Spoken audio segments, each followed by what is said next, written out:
Hello there. Thanks very much, all of you, for coming today. Especially thank you to the organisers. Terry over there talking to Katie as the one who's taken this particular project on, and he's done a fantastic job.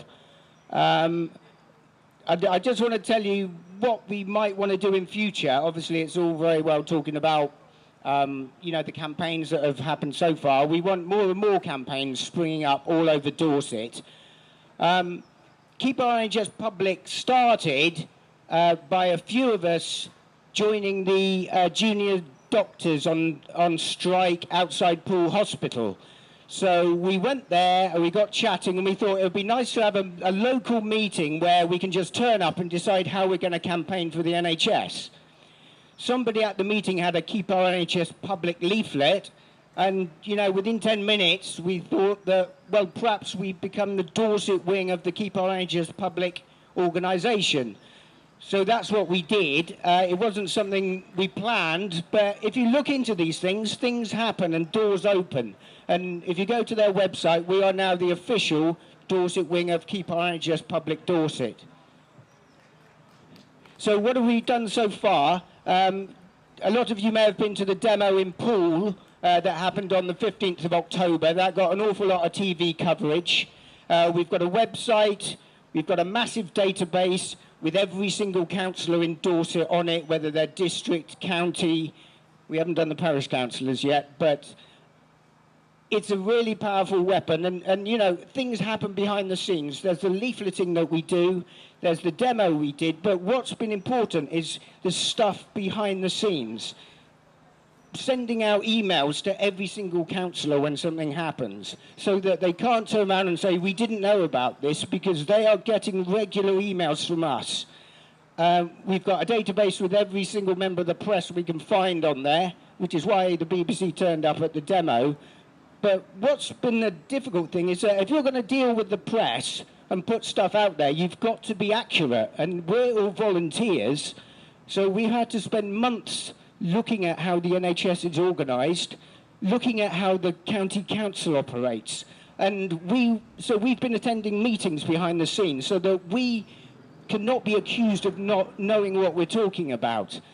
We went to a meeting the other day in Dorchester, and there was somebody there who's on the county council representing an outside body. I won't say which body it is, but she said, we've had 2 lawyers working for 9 weeks to try and find out how the Dorset County Council operates, where the power lies, what they can actually do on an issue, and where there's been a massive silence is that there are 4 scrutiny panels on the Dorset County Council.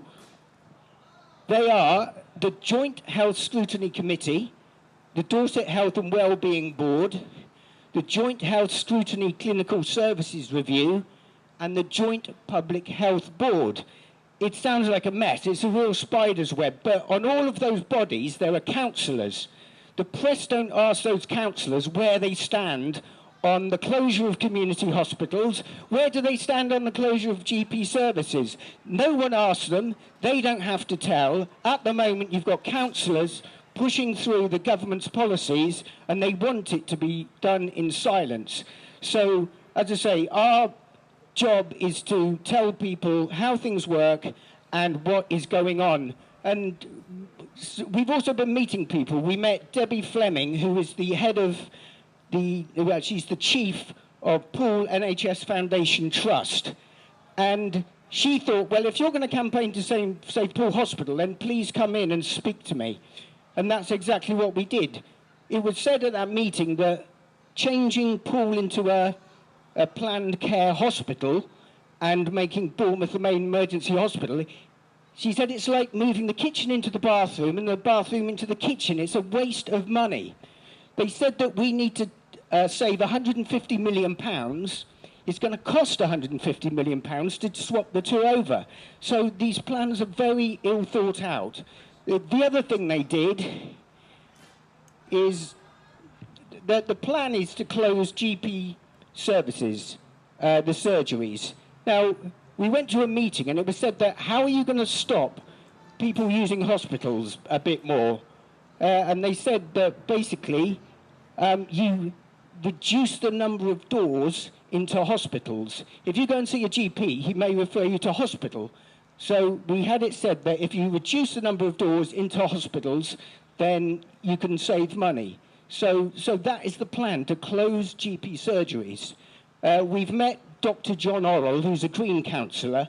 He used to be on the Dorset CCG, and he's still a practicing GP. And he said, think of it like this. Remember what happened to the post offices? They closed the small branches, they centralised everything, and then they sold off all the main post offices. So it's now privatised. That is what they want to do to your GP surgeries. Close the small ones, centralise it to these hubs, and then who knows, Virgin Care could end up buying parts of the hub bit by bit. So these are the things that we're raising awareness about. Going forwards, there's 4 things I've got here that we can do.